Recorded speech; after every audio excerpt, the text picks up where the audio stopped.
Good. How are my student?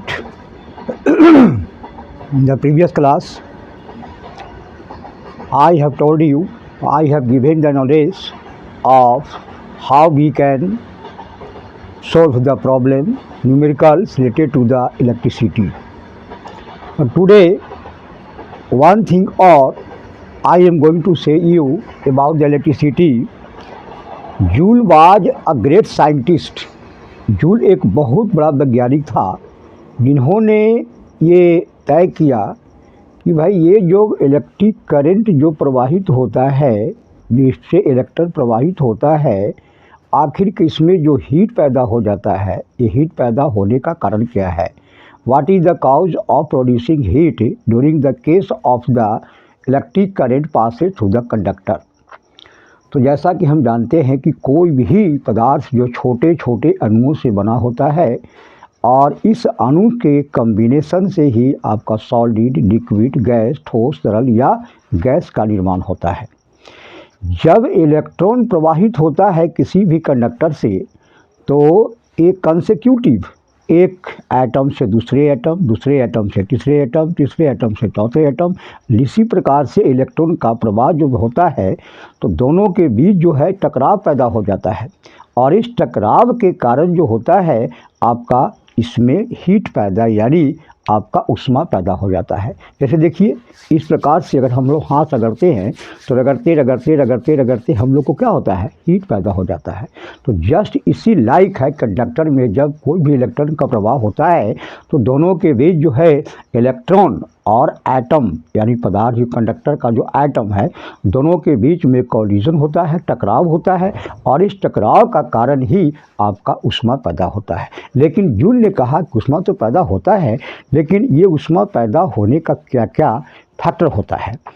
तो उसने नियम दिया कि व्हेन हीट या electric current passes through the conductor then heat is produced and this heat यानी H directly proportional to the supply of current and heat directly proportional to the time and also H directly proportional to the V. It means आपको ये जो heat पैदा होता है, जितना electric current ज़्यादा पास होगा उतना ही ज़्यादा हीट पैदा होगा। जितना इलेक्ट्रिक करंट जो है पोटेंशियल डिफरेंस ज़्यादा रहेगा उतना ही आपका यानी वोल्ट ज़्यादा रहेगा, आपका हीट पैदा ज़्यादा होगा। और टाइम पर भी जितने देर तक आपने जो है इलेक्ट्रिक करंट पास कराएंगे उतना ज़्यादा देर तक आपका हीट पैदा हो सकता है या होता है। तो इस प्रकार से H इजिकल टू उन्होंने लगाया कि HVIT लगाया पहले। तो फर्स्ट में आपका H हो गया आपका VIT यानी ये आपका तीनों फैक्टर पर ये आपका total amount of heat produce V means volt, I means current and T means time. Now और here H is equal to V is equal to क्या होता है according to Ohm's law. According to Ohm's law V is equal to होता है आपका I into R।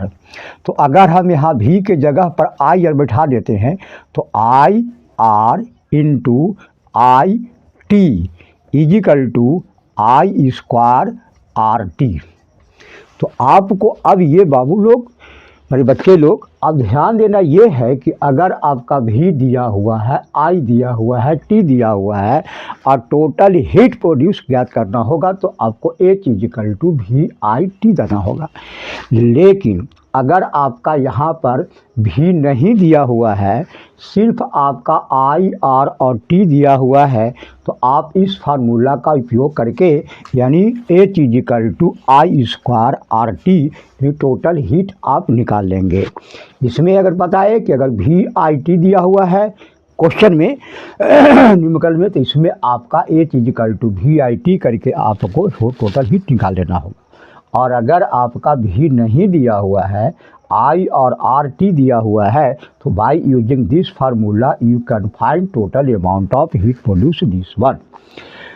और अगर ये भी नहीं दिया हुआ है, सिर्फ आपका पावर दिया हुआ है P इक्वल टू 100 वाट, अगर ई दिया हुआ है तो पावर को होता है P इक्वल टू भी होता है आपका V इंटू आई, ई भी होता है बाबू लोग।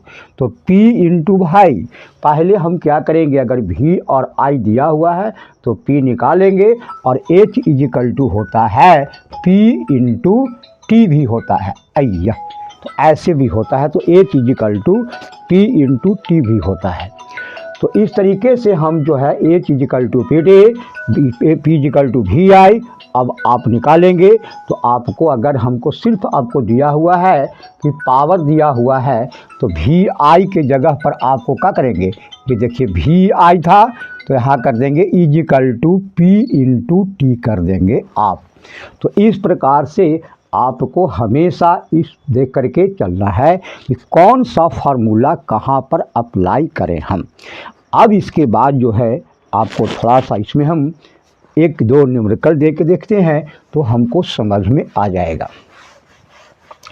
अब जैसे मान लिया जाए कि एक आपका बल्ब है ना, बल्ब का पावर आपका दिया हुआ है 100 वाट दिया हुआ है, ठीक है।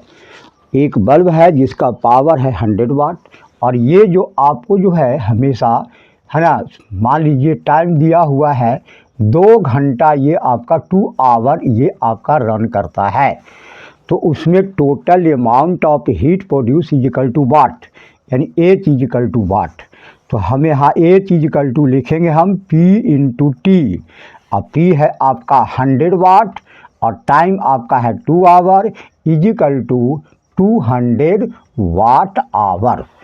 200 वाट आवर आपका क्या हो गया, आपका बिजली हुआ, यानी H इक्वल टू इतना आपका पैदा हो गया। अब इसके बाद जो है इसमें क्या था, सिर्फ आपका दिया हुआ था पावर एंड टाइम दिया हुआ था। अब जो है इसके अलावा अगर हम लोग जैसे कहते हैं कि if V equal to 220 volt, electric current equal to 0.5 ampere, और T इक्वल टू आपका 2 आवर। तो इसमें आपको देखना ये होगा कि चूँकि यहाँ क्या होता है, total amount of heat produce equal to V into I into T. तो वोल्ट कितना आपका वोल्ट दिया हुआ है 220 दिया हुआ है ना, इंटू आई 0.5 और इंटू टाइम आपका हो गया 2 our.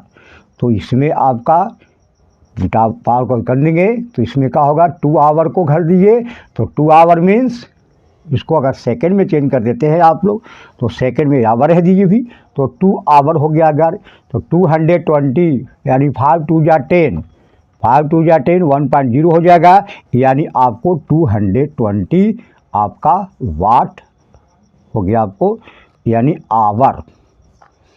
P equal to V I होता है तो P का हो गया V I into T, V I हो गया, वी आई का यूनिट हो गया वाट, और आवर का हो गया घंटा। तो इस प्रकार से आप इसको निकाल लेंगे। अब उसके बाद आपका इसमें थोड़ा सा ये जो भी है कि मान लिया जाए कि आपके घर में 2 बल्ब है, 2 बल्ब है जिसका पावर आपका 100 वाट का है, और ये आपका जलता है, समझ लीजिए कि आपका 12 आवर जलता है डेली। 3 फैंस है जो आपका 80 वाट का होता है, 80 वाट, और ये आपका 6 आवर रन करता है आपके पास। उसके बाद अगर सपोज कीजिए कि आपके पास 3 फैन हो गया, टीवी हो गया, मान लिया कि 1 टीवी है ना, वो भी आपका 80 वाट का है और वो आपका चलता है 5 आवर चलता है। अब ये पूरे जो है अगर आपके यहाँ घर में चल रहा है और चलने के बाद जो है आपको कहता है कि आपका 30 डेज का आपके पास बिल क्या होगा, तो सबसे पहले हमने जो बताया आपको कि सबसे पहले P इंटू टी, पावर कितना है, तो पावर हो गया आपको किसका, बल्ब का तो बल्ब के लिए आपको लिखना पड़ेगा 2 इंटू 100 और इंटू 12 इजिकल टू 12 टू जा 2400 वाट आवर। उसके बाद आपको 3 फैन का चलेंगे, तो फैंस के लिए आपका हो गया 3 इंटू 80 और इंटू 6, तो 6 3 जा 18 और 18 8 जा watt hour.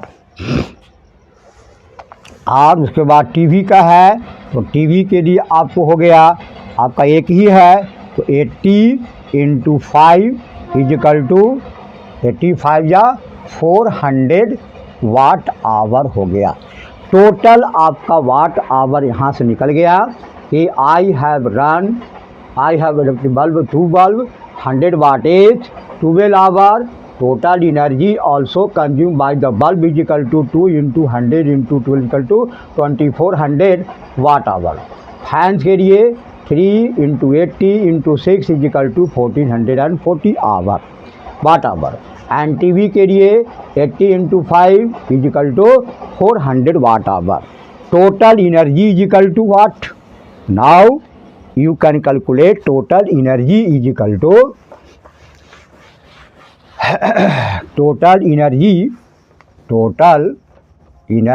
electrical energy is equal to how much?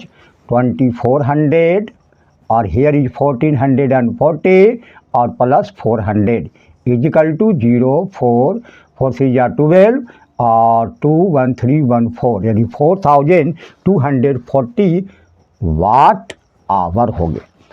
अब इसको क्या करेंगे, 4240 वाट आवर को डिवाइड कर दीजिएगा कौन सी से? आपका 1000 से। तो ये हो गया आपका कौन जी 4.24 किलो वाट आवर। और इसी किलो वाट आवर को हम लोग क्या कहते हैं? 4.24 यूनिट भी लिखते हैं हम लोग, इसका यूनिट भी हो गया। अब ये जो है पूरा आपको हो गया 4.24 यूनिट हो गया। अभी कितना दिन का था? सिर्फ आपका एक दिन का, 1 डे का था। अगर टोटल डे 30 है तो 30 से आप मल्टीप्लाई कर दीजिए, निकल गया आपको 0 है ना। 3 4 जा 12 का 2 कैरी 1, 3 2 जा 6 1 7 और 3 4 जा 12। After decimal how many 2 digit? तो इट मीन्स दिस वन, यानी 127.2 यूनिट आपका जो है, इसी को हम लोग किलो वाट आवर को यूनिट भी कहा जाते हैं, जो सबसे बड़ा यूनिट है। तो 1272 यानी 127.2 आपका यूनिट बिजली खर्च हो गया। अब मान लिया जाए कि सरकार का रेट है, अगर मान लिया जाए 5 जो है 40 का रेट चल रहा है, तो आपका 540 का रेट चलता है, तो यहाँ से क्या कीजिए 127.2 इंटू 5.40 मल्टीप्लाई कर देंगे, यही आपका इलेक्ट्रिक बिल आ जाएगा।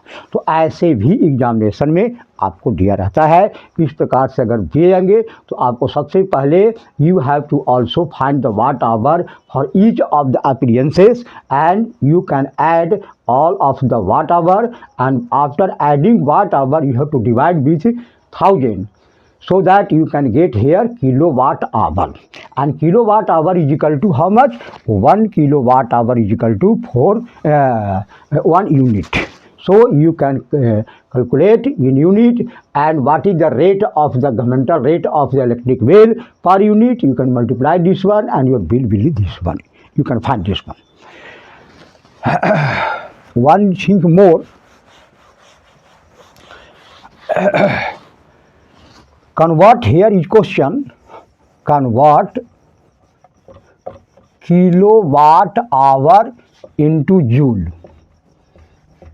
This one, it is your question, it is your question here. Suppose convert kilowatt hour into joule, so kilowatt hour,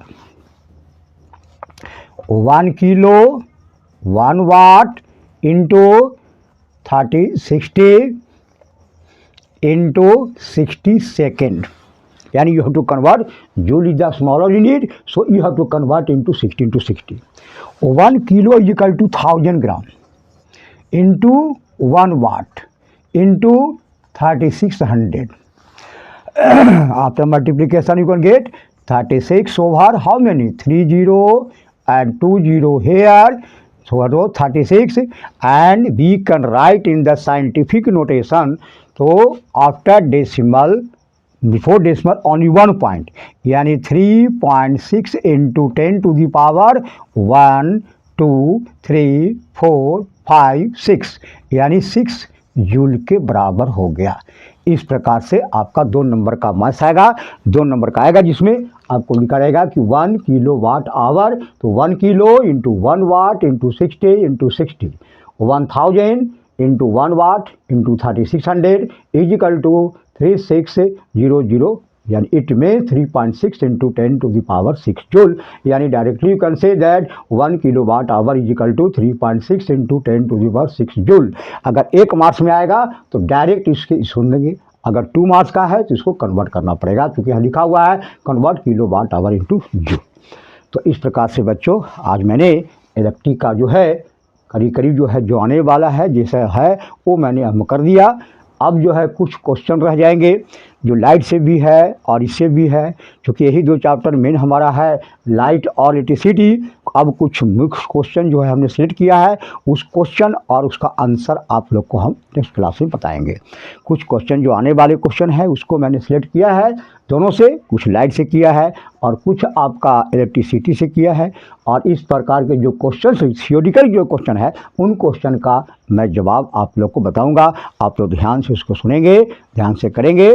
और बच्चे आप लोग हमेशा ध्यान दे रहे हैं, कुछ हमें भी महसूस हो रही है कि आप लोग ध्यान दे रहे हैं। You are also caring more and more on my teaching, art of teaching. So I am very satisfied, not concerned, but I am satisfied with all of you that you are also taking more and more interest my study, my teaching. So this is my process of teaching, and I have taught you, I have given you only intuition related to the numericals and the theoretical question, है ना, what type of the theoretical question will be given examination. तो all of the theoretical सैद्धांतिक जो है प्रश्न उत्तर जो होगा जो आपको लिखना हैगा उन सबों को ही कल क्लास बताएंगे कि किस प्रकार से आप आंसर लिखेंगे कि ताकि आपको अधिक से अधिक मार्क्स मिल सके। उसमें आपको आंसर देने का तरीका भी है, क्योंकि डायरेक्ट बच्चे देखते हैं, हमेशा बच्चे क्या करते हैं डायरेक्ट आंसर देना शुरू कर देते हैं। लेकिन नहीं, अगर डायरेक्ट देते हैं और उसी चीज़ को अगर आप कुछ वर्ड को लगा कर देंगे तो उसमें क्या होगा, कोई भी टीचर जो कॉपी चेक करते हैं उन्हें हमेशा संतुष्टि मिल जाती है कि बच्चे अपने मन से लिखे हैं, बच्चे अपने अनुकूल लिखे हैं, बच्चे अपने दिमाग से लिखे हैं, और उसमें आपका नंबर देने में किसी प्रकार का कोई दिक्कत उन्हें नहीं होती है। इसीलिए मैं उस प्रोसेस को बताऊँगा कि किस प्रकार से आप लोग जो है आंसर देंगे, किस प्रकार से जवाब देंगे, तो उसको हम नेक्स्ट क्लास में बताएँगे। और बच्चे मैं प्रार्थना करता हूँ कि आप लोग खुश रहेंगे और हमेशा जो है पढ़ते लिखिए, लिखते रहिए, क्योंकि विद्यार्थी अभी आप लोग को काम से पढ़ना और पढ़ना ही है, तो पढ़ते रहिए और हमेशा एक अच्छे जो है विद्यार्थी बन के दिखाइए। हाँ, और इसके परिवार में या समाज में या राष्ट्र में एक अच्छे होनहार विद्यार्थी के रूप में आप लोग सामने आइए, ताकि जो है सब कोई आपको जो है अनुकरण कर सके। धन्यवाद। इसी पर मैं प्रार्थना करता हूँ।